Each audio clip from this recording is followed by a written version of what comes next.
नमस्कार, मैं अविनाश रंजन गुप्ता आपका अपने चैनल पर हार्दिक अभिनंदन करता हूं। आज के इस वीडियो में हम अध्ययन करने वाले हैं पद परिचय। ये हिंदी व्याकरण का एक अध्याय है। इसे अंग्रेजी में हम लोग पार्सिंग कहते हैं, पार्सिंग। तो शुरू करते हैं। सबसे पहले हम लोग ये जानेंगे कि पद क्या होता है। देखिए, पद का सिंपल मतलब होता है डेजिग्नेशन। जैसे अभी मैं घर में हूँ तो मैं एक आम आदमी हूँ, लेकिन जैसे ही घर से मैं स्कूल चला जाता हूँ तो मेरी भूमिका बदल जाती है और मैं बन जाता हूँ शिक्षक। उसी प्रकार शब्द जब तक शब्दकोश में रहते हैं तब तक वो केवल शब्द रहते हैं, लेकिन जैसे ही शब्द वाक्य में प्रयुक्त हो जाते हैं उनका डिजिग्नेशन बदल जाता है और वो कहलाते हैं पद। उदाहरण के तौर पर देखिए, जब शब्द वाक्य में प्रयुक्त होकर व्याकरणिक इकाइयों से अनुशासित हो जाते हैं तो उसे ही हम पद कहते हैं। जैसे रमा ने 3 रोटियां खाई, और यहाँ जो रोटियां हैं ये अब शब्द का काम नहीं कर रहा बल्कि एक पद का काम कर रहा है, और ये है कर्म। इसमें बहुत सारी व्याकरणिक इकाइयों का भी समावेश हो जाता है। इसी का अध्ययन पद परिचय कहलाता है। अब हम लोग आ जाते हैं पद परिचय की परिभाषा पर। डेफिनेशन ऑफ पार्सिंग या पद परिचय। तो देखिए, वाक्य में प्रयुक्त पदों का व्याकरणिक परिचय देना ही पद परिचय कहलाता है। जैसे कि यहाँ एक सेंटेंस देखिए, इस सेंटेंस में बहुत सारे पद हैं। रमा ने 3 रोटियां खाई। तो यहाँ पर इस रोटियां शब्द को हम लोगों ने अंडरलाइन किया है और उसका रंग बदल दिया गया है। अर्थात अब हम लोग जब इस पद का परिचय देंगे, जैसे ये संज्ञा है तो संज्ञा में कौन सी है, तो जातिवाचक संज्ञा है। फिर ये बहुवचन है, ये स्त्रीलिंग है, ये कर्म का काम कर रहा है। तो ये जब परिचय हम लोग देते हैं तो इसे ही हम लोग पद परिचय कहते हैं। देखिए, पद परिचय के अन्य नाम भी होते हैं। अगर आपको कहीं वाक्य विवरण कह दिया गया, पद निर्देश, पद निर्णय, पद विन्यास, पदान्वय, पद विश्लेषण, पद छेद, पद भंजन और पद विच्छेदन, ये सब शब्द भी मिल जाते हैं तो आप समझ लीजिए कि ये पद परिचय के बारे में ही पूछ रहा है, क्योंकि ये सब पद परिचय के अन्य नाम हैं। अब हम लोग आ जाते हैं कि पद परिचय के लिए आवश्यक संकेत क्या क्या होते हैं। अर्थात जब हम लोग किसी भी पद का परिचय देंगे तो उसमें हम लोगों को संज्ञा, सर्वनाम, विशेषण, क्रिया, क्रिया विशेषण, समुच्चय बोधक, संबंध बोधक और विस्मयादि बोधक व्याकरणिक इकाइयों का परिचय देना अनिवार्य होता है। अगर ये वहाँ उपस्थित हैं तो अब हम लोग देख लेते हैं इसमें कि वाक्य का गठन कैसे होता है। तो देखिए, 4 विकारी शब्द संज्ञा, सर्वनाम, विशेषण और क्रिया, और 4 अविकारी शब्द।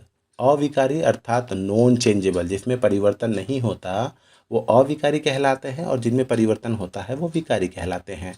तो ये 4 विकारी और 4 अविकारी मिलकर ही वाक्य का गठन करते हैं। अविकारी में देखिए, क्रिया विशेषण, समुच्चय बोधक, संबंध बोधक, विस्मयादि बोधक।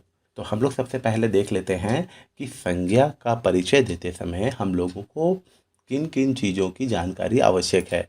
तो देखिए, हमें संज्ञा का जब हम लोग परिचय देंगे या कोई शब्द संज्ञा होगी तो उसके हम लोग भेदों के बारे में बताएंगे, जैसे जातिवाचक, व्यक्तिवाचक, द्रव्यवाचक, भाववाचक या समूहवाचक।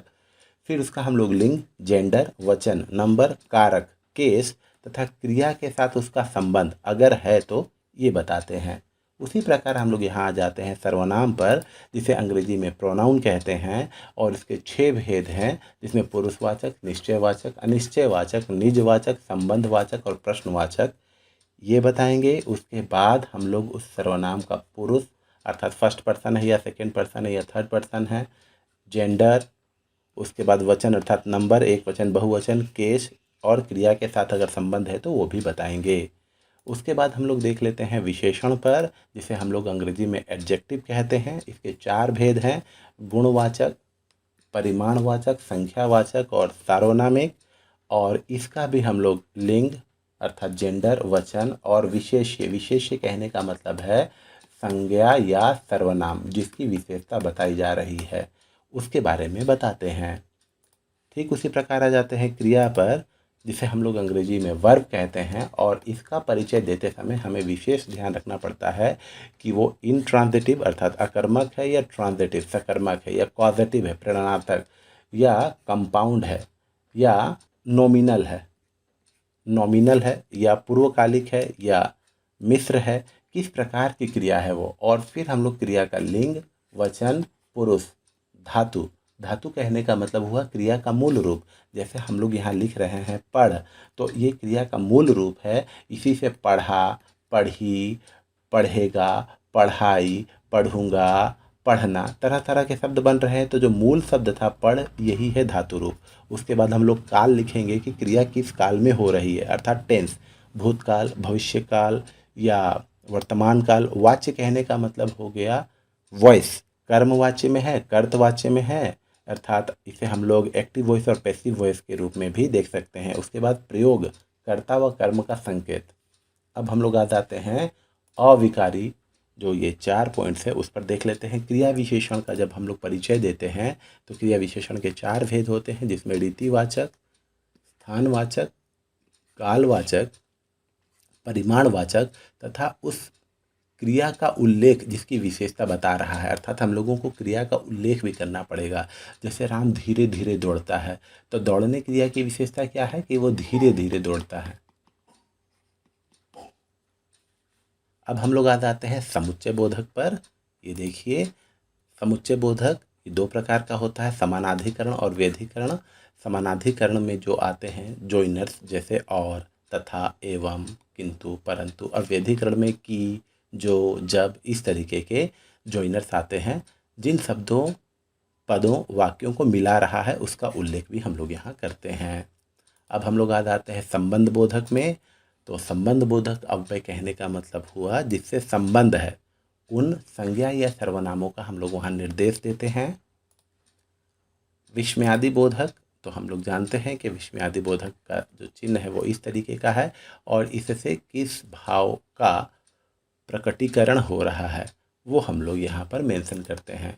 तो इस तरीके से हम लोगों ने 8 चीज़ों के बारे में अध्ययन कर लिया। अब हम लोग पद परिचय का पहला एग्जाम्पल देखते हैं। देखिए, पद परिचय एग्जाम्पल 1, एक सेंटेंस है, अविनाश पुस्तक पढ़ता है। और इस वाक्य के पहले पद अविनाश को अंडरलाइन और इसके रंग को बदला गया है, अर्थात हमें इसका पद परिचय करना है। तो अविनाश, जैसे मैं, तो मैं इस दुनिया में एक ही हूँ, इसलिए कहलाएगी व्यक्तिवाचक संज्ञा, प्रॉपर नाउन। अविनाश ये पुल्लिंग है, मैस्कुलाइन है। अविनाश एक वचन है, सिंगुलर है। और ये कर्ता है, कर्ता अर्थात ये इस वाक्य का सब्जेक्ट है। और ये जो पढ़ता है, इस पढ़ता है क्रिया का भी ये करता है। तो इस तरीके से आपको पद परिचय देना है। हम लोग दूसरा देख लेते हैं। एक सेंटेंस वही है लेकिन अब अविनाश का हम लोगों को नहीं बल्कि अब हम लोगों को पुस्तक का पद परिचय देना है। तो देखिए, पुस्तक क्या है, जातिवाचक संज्ञा है जिसे हम लोग अंग्रेजी में कॉमन नाउन कहते हैं। और कॉमन नाउन इस दुनिया में बहुत होते हैं, किताबें बहुत हैं। तो यह है जातिवाचक संज्ञा।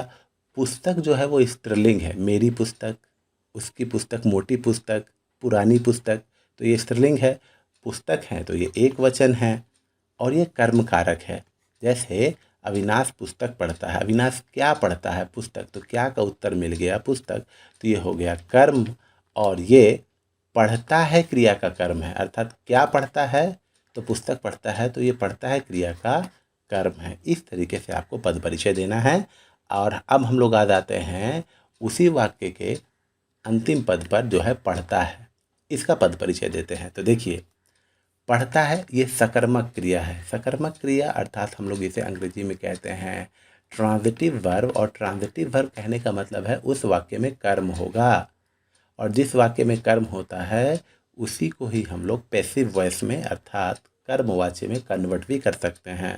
तो ये सकर्मक क्रिया है, कर्तृवाच्य है, एक्टिव वॉइस में है। ये पढ़ता है, ता है, इसीलिए ये पुल्लिंग है। और देखिए, यह सामान्य वर्तमान काल में है। जी हाँ, पढ़ता है, ताते ती जब लगता है तो वो वर्तमान काल होता है। ये एक वचन है। और यहाँ देखिए, अविनाश कर्ता के अनुसार कर्तरी प्रयोग निश्चयार्थ, अर्थात ये अब पढ़ते क्रिया का काम कौन कर रहा है, अविनाश, तो ये इसका कर्ता हुआ और निश्चयार्थ है ये। तो इस तरीके से हम लोग पद परिचय करते हैं। हाँ, अगर आप एक दो छोड़ भी देते हैं तो भी चलेगा। जैसे अगर आप केवल इतना लिख देंगे कि अविनाश कर्ता का क्रिया, इतना भी लिख देंगे तो भी चलेगा। अब हम लोग देख लेते हैं एग्जाम्पल 2। देखिए, वह क्या लिख रहा है, इसमें हम लोग देख रहे हैं वह जो है वो अंडरलाइन है, तो वह क्या है, वह अन्य पुरुषवाचक सर्वनाम है। यस, पुरुषवाचक सर्वनाम मतलब हम लोग जानते हैं इसको हम लोग पर्सन कहते हैं।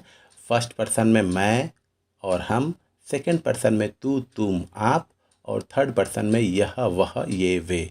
तो वह आ गया है, अन्य पुरुष है, और वह क्या है, लिख रहा है। अगर यहाँ रहता वह लिख रही है तो ये क्या हो जाता, ये स्त्रीलिंग हो जाता, लेकिन यहाँ क्रिया पर ध्यान दीजिए। वह लिख रहा है अर्थात ये पुल्लिंग है, एक वचन है। अगर वे रहता तो बहुवचन होता, तो ये एक वचन है। ये कर्तृकारक है अर्थात लिखने का काम वही कर रहा है, तो ये कर्तृकारक है। और लिख रहा है क्रिया का कर्ता है, अर्थात ये जो लिख रहा है क्रिया है उसका ये कर्ता है, उसका ये सब्जेक्ट है। अब हम लोग आ जाते हैं क्या पर, वह क्या लिख रहा है। अब हम लोग क्या का पद परिचय करते हैं। देखिए, क्या, क्या को हम लोग अंग्रेजी में बोलते हैं व्हाट। तो ये है एक प्रश्नवाचक सर्वनाम, ये अन्य पुरुष है। क्या है, लिख रहा है, तो ये पुल्लिंग है, एक वचन है, कर्म कारक है। ठीक है, लिख रहा है, क्या लिख रहा है, तो क्या लिख रहा है, लिख रहा है, इसका उत्तर मिल रहा है क्या लिख रहा है। ठीक है, वो बाद में हम लोगों को लेटर कॉन्वर्सेशन में ये पता चल जाएगा, लेकिन फिर भी ये कर्म की भूमिका निभा रहा है और क्रिया का कर्म है, मतलब ये जो लिख रहा है क्रिया का ये कर्म है।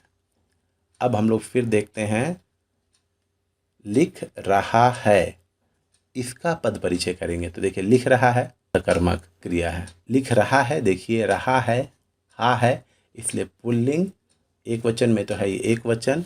अपूर्ण वर्तमान काल, अपूर्ण वर्तमान काल कहने का मतलब हुआ कंटिन्यूस फॉर्म में है, प्रोग्रेसिव फॉर्म में है, और ये अभी तक ख़त्म नहीं हुआ है, चल रहा है। ठीक है, प्रेजेंट कंटिन्यूस में चल रहा है, इसलिए अपूर्ण वर्तमान काल। कर्तृवाच्य वह के अनुसार कर्तरी प्रयोग निश्चयार्थ है, मतलब वो कुछ लिख रहा है लेकिन क्या लिख रहा है ये पता नहीं है। अब हम लोग तीसरा एग्जाम्पल देखते हैं, भाग कर जाओ और बाजार से कुछ तो लाओ। तो सबसे पहले आप लोग ये भाग कर का पद परिचय करते हैं। भाग कर, देखिए ये पूर्वकालिक क्रिया है, क्योंकि जहाँ पर भी कर लग जाता है और उसके बाद फिर एक क्रिया आती है तो पहली क्रिया पूर्वकालिक क्रिया बन जाती है और ये कहलाता है पूर्वकालिक क्रिया। कैसे जाना है, ठीक है, तो भाग कर जाना है। ठीक है, क्रिया विशेषण, रीतिवाचक क्रिया विशेषण है ये। अब हम लोग आते हैं, देखिए, भाग कर जाओ और बाजार से कुछ तो लाओ। तो यहाँ अंडरलाइन है बाजार से, इसका अब हम लोग पद परिचय देते हैं बाजार से। तो देखिए, बाजार है, दुनिया में बहुत सारे बाजार हैं, इसलिए जातिवाचक संज्ञा अर्थात कॉमन नाउन हो जाएगा। पुल्लिंग है, बाजार पुल्लिंग है, बड़ा बाजार, छोटा बाजार, हम लोग वाक्य के प्रयोग से पता लगा सकते हैं। एक वचन है और अपादान कारक है, क्योंकि ये से लगा हुआ है ना, तो अपादान। ठीक है, क्योंकि बाजार से कुछ अलग होगा इसीलिए ये हो गया अपादान कारक। अब हम लोग आ जाते हैं नेक्स्ट जो है कुछ। अब हम लोग कुछ का पद परिचय देंगे। ठीक है, तो देखिए, कुछ लाना है, क्या लाना है ये तो तय नहीं है, इसीलिए ये अनिश्चयवाचक सर्वनाम। कुछ तो लाओ, ये पुल्लिंग होगा, ये एक वचन में आएगा और ये कर्म कारक है। क्या लाना है, कुछ लाना है, तो ये कर्म कारक में आएगा। तो इस तरीके से हम लोगों ने देखा 3 एग्जाम्पल्स की मदद से कि पद परिचय करना कितना आसान है। अब हम लोग आ जाते हैं विशेष पद परिचय पर। देखिए, कभी कभी स्थिति ऐसी हो जाती है कि वह जो नॉर्मली सर्वनाम होता है, सर्वनाम की भूमिका अधिकतर निभाता है, लेकिन कुछ स्थितियां ऐसी बनती है जिसमें वो विशेषण की भूमिका भी निभाता है। जैसे वह बाजार जा रहा है, तो वह कौन, अन्य पुरुष सर्वनाम, पुरुषवाचक सर्वनाम का जो तीसरा भेद है अन्य पुरुष, वो हो गया। लेकिन यहाँ देखिए, वह घोड़ा तेज दौड़ता है, तो ये घोड़े की विशेषता बता रहा है कि कोई घोड़ा तेज दौड़े या ना दौड़े, लेकिन वह घोड़ा जिसकी तरफ मैं इशारा कर रहा हूँ वह तेज दौड़ता है। तो ये वह जो हो जाएगा ये विशेषण का काम करेगा। और कौन सा विशेषण, ये कहलाएगा आपका सार्वनामिक विशेषण। ठीक उसी प्रकार दूसरा एक एग्जाम्पल देखिए, आप। व्याकरणिक दृष्टि से देखें तो ये जो आप है ये मध्यम पुरुष में आता है। कैसे, तू तुम आप, ये मध्य पुरुष। तो मध्यम पुरुष में आप आता है, लेकिन ये अन्य पुरुष में भी आ सकता है और निजवाचक सर्वनाम में भी आता है। कैसे? देखिए, आप बैठ सकते हैं। तो आप बैठ सकते हैं मतलब मैंने किसी से कहा कि आप बैठ सकते हैं, तो ये मध्यम पुरुष हो गया। तू तुम आप वाला हो गया। ठीक है, आप बैठ सकते हैं। लेकिन जब मैं ये कहता हूँ जवाहरलाल नेहरू भी भारत के स्वतंत्रता सेनानी थे, आप हमारे प्रधानमंत्री थे, आप हमारे प्रधानमंत्री, इज्जत देने के लिए हम लोगों ने आप कर लिया, लेकिन यहाँ पर क्या होगा, वह हमारे प्रधानमंत्री थे या वे हमारे प्रधानमंत्री थे। तो वे या वह की जगह हमने आप यूज़ किया, तो ये देखिए अन्य पुरुष का काम कर रहा है। और ठीक उसी प्रकार निजवाचक अर्थात रिफ्लेक्सिव प्रोनाउन कैसे यूज होता है, देखिए, मैं यह काम अपने आप कर लूँगा अर्थात मैं खुद कर लूँगा। तो यहाँ आप जो है ये खुद के सेंस में आ रहा है, तो ये हो गया निजवाचक सर्वनाम। तो आप एक ऐसा शब्द है जो सर्वनाम के मध्यम पुरुष में भी, अन्य पुरुष में भी और निजवाचक तीनों रूपों में आता है। उसी प्रकार देखिए यहाँ एक शब्द है कुछ, ये संज्ञा के रूप में भी आता है, सर्वनाम के रूप में भी आता है और क्रिया विशेषण के रूप में भी आता है। कैसे? देखिए, कुछ बाहर आ सकते हैं, सब नहीं। अर्थात मान लीजिए किसी सिनेमा हॉल में बहुत सारे लोग हैं, तो कुछ लोग बाहर आ सकते हैं, सब नहीं आएंगे। जिन्हें फिल्म पसंद नहीं आ रही है वो तो आ जाएंगे, लेकिन सब नहीं आएंगे। तो कुछ, ये हो गया संज्ञा का रूप। अब आप देखिए, आपके जेब में कुछ तो है, अनिश्चित हूँ मैं निश्चित नहीं हूँ कि क्या है, लेकिन कुछ तो है। दाल में कुछ तो गिरा है, कुछ गिरा है, पता नहीं क्या गिरा, लेकिन कुछ तो गिरा है। तो ये सर्वनाम, अनिश्चयवाचक सर्वनाम। और देखिए, खड़े क्यों हो, कुछ दूर तो चलो, कितनी दूर चलना है, कुछ दूर चलना है। तो ये क्रिया विशेषण का काम कर रहा है। तो ऐसी स्थितियों में आपको थोड़ी सी सावधानी बरतनी पड़ेगी। अब हम लोग देख लेते हैं कुछ अन्य एग्जाम्पल। जैसे देखिए, ये है कम। तो कम विशेषण के रूप में भी प्रयोग होता है और क्रिया विशेषण के रूप में भी प्रयोग पर आधारित होता है। ये कैसे? देखिए, कम खाना क्यों बनाया है, अर्थात खाना कितना है, खाना कम है। ये आपका परिमाणवाचक विशेषण हो जाएगा। लेकिन कम बोलना अच्छा होता है, कितना बोलना, कम बोलना, कम बोलना अच्छा होता है। तो ये हो गया क्रिया विशेषण। अब हम लोग आ जाते हैं 5वें नंबर पर, जो एक शब्द है सीधा। और ये संज्ञा की तरह भी, विशेषण की तरह भी और क्रिया विशेषण की तरह भी प्रयोग में लाया जाता है। जैसे देखिए, सीधे को कौन पूछता है, तो यहाँ सीधा कौन है, सीधे को कौन पूछता है, अर्थात सीधा कोई इंसान है या सीधे लोगों को कोई नहीं पूछता है। राहुल सीधा लड़का है। कैसा लड़का है, सीधा। तो ये हो गया विशेषण। और सीधे सीधे रहा करो, सीधे सीधे रहा करो मतलब अच्छे से रहा करो। कैसे रहा करो, अच्छे से। तो ये क्रिया विशेषण हो गया। तो इस तरीके से हम लोग ये देख पा रहे हैं कि हम लोगों ने संज्ञा, सर्वनाम, विशेषण, क्रिया, क्रिया विशेषण, समुच्चय बोधक, संबंध बोधक, विस्मयादि बोधक, इन बिंदुओं पर तो विचार कर ही लिया। साथ ही साथ हम लोगों ने 3 पद परिचय के माध्यम से पद परिचय का अध्ययन भी कर लिया और विशेष पद परिचय अर्थात एक ही शब्द जो अलग अलग भूमिका में आते हैं उस पर भी हम लोगों ने अध्ययन कर लिया। तो मैं ये मानता हूँ कि आपको मेरा ये वीडियो ज़रूर अच्छा लगा होगा। हम लोग पुनः मिलेंगे किसी दूसरे वीडियो में, तब तक के लिए धन्यवाद।